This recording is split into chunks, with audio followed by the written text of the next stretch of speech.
যখন ফিরে আসে ভাইয়া, কেউ যখন তওবা করে, ভুল বুঝতে পারে, আবার নতুন করে আল্লাহর কাছে ক্ষমা প্রার্থনা করে, কসম খোদা আল্লাহ তাআলা ভীষণ খুশি হয়।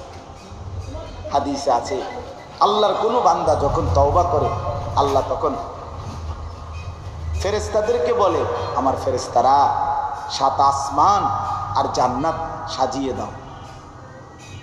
ফেরেশতারা জান্নাত সাজায়, আসমান সাজায়। ফেরেশতারা ডেকে বলে, রব্বুল আলামিন কি হলো যে কারণে আসমান সাজাইলেন, জান্নাত সাজাইলেন? রব্বুল আলামিন তখন বলে, আসলাহাল আবদু মাওলাহু, এক ভেগে যাওয়া গোলাম আজকে তার মনিবের সাথে সম্পর্ক ঠিক করে ফেলছে।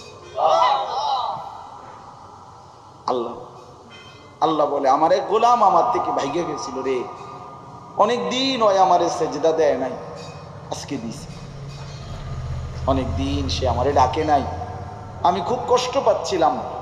আমার বান্দা আমার হাতে গড়া, আমার দেওয়া নাক চোখ কান, আমার দেওয়া জবান, আমার দেওয়া জিহ্বা, আমার গড়া বান্দা আমারে ভুলে আমার থেকে ছুটে গেছে।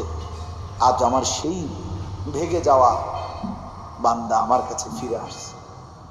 লাল্লাহু আশাদ্দু ফারাহান বিতাওবাতি আবদি, নবী সাল্লাল্লাহু আলাইহি সাল্লাম বলেন, আল্লাহ তাআলা ভীষণ খুশি হয় বান্দা যখন তওবা করে। এজন্য যুবক ফিরে আসো, নওজোয়ান ফিরে আসো, নিজের ক্ষতি করো না।